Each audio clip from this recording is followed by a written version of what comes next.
Joe, you all right? Good, thank you. Good. Obviously a quick turnaround. Is that a good thing after the performance at the Oval? Yeah, I think so. Full of confidence after last week, and obviously the last couple of days with the weather haven't been ideal in terms of preparation, but we got stuck in and made the most of it, and looking forward to getting going again now. And carrying the momentum through as well? Yeah, I think so. Obviously it's a new challenge, new surface against a side that are very good at bouncing back, so we know that can't take anything for granted or take them lightly at any stage, but full of confidence all the same. Because they'll still want to try and keep this series possibly as a draw, but I'm guessing you'd love to win it in some style, wouldn't you? Definitely. And obviously there's been a lot of chat about the outfield and the surface and the weather around, but most importantly, all we need to focus on is making sure we look to win this game.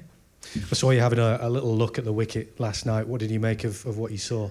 Yeah, it looks a good wicket. It's always generally a good pitch here, so might be slightly underprepared, but regardless of how it actually plays, we just want to make sure we adapt quickly and play in a similar fashion to how we did last week. So looking at the wicket and looking at the conditions, is there the possibility there, any sort of scope, do you think, for any changes or to the side, or do you prefer to sort of say, well, if it ain't broke, don't fix it? Well, I think, obviously it was underprepared, and a lot can change in the next 24 hours, so we'll make a judgment on the side tomorrow.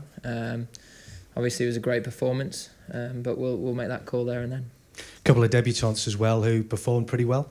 Yeah, absolutely, and full of confidence coming into this week as well, which is great.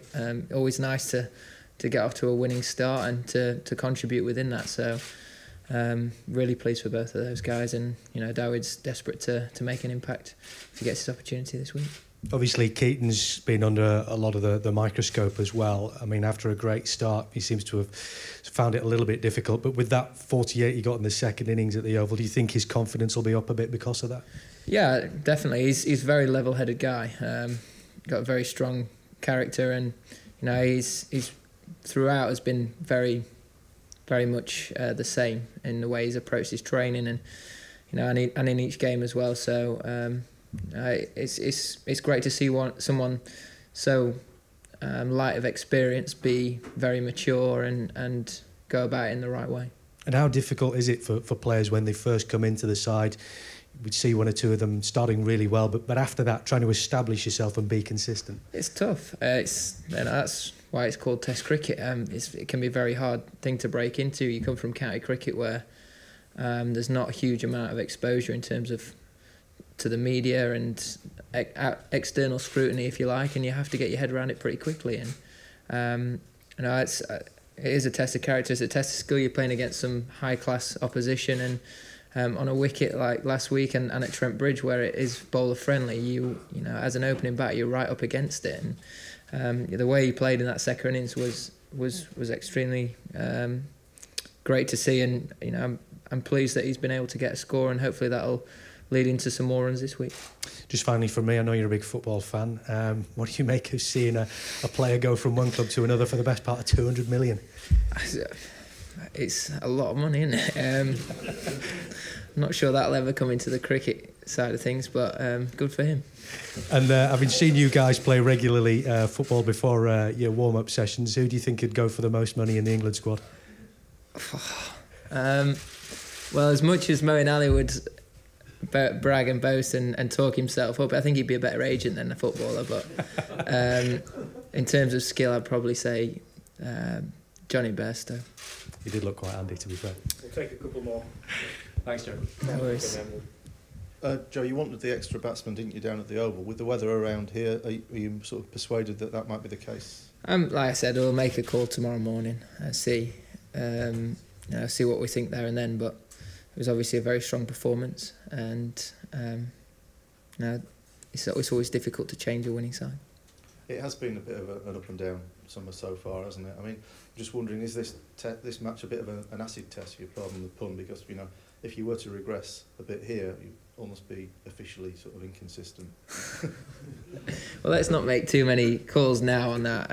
I think it's a different challenge for us. The last week, obviously, we had to bounce back from a very difficult week, and this is something that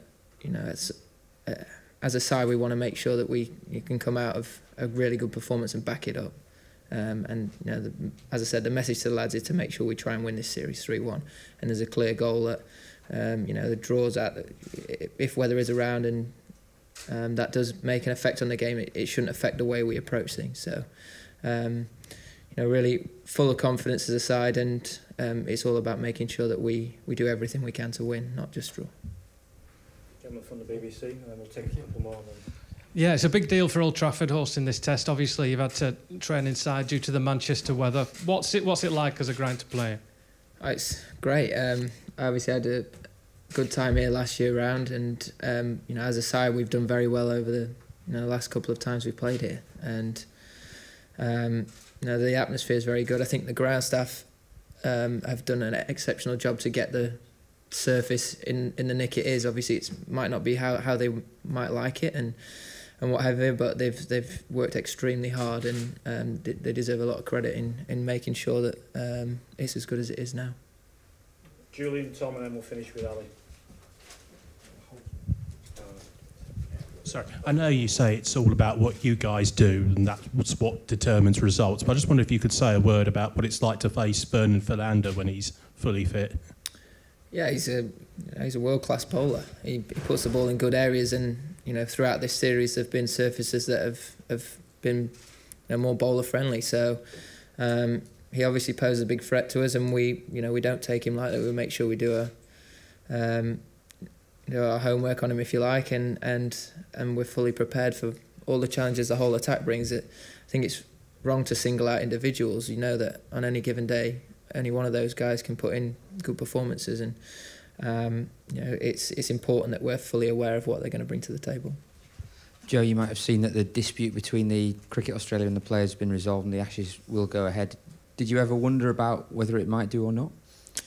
No, I've not really tried to think too much about it. It's from the other side of the world to you know, what we're involved in, and I've had quite a lot on my plate recently, so I tried to just make sure I sorted that out. But it's great to hear there's going to be some Ashes cricket, and I'm sure it'll be another great series.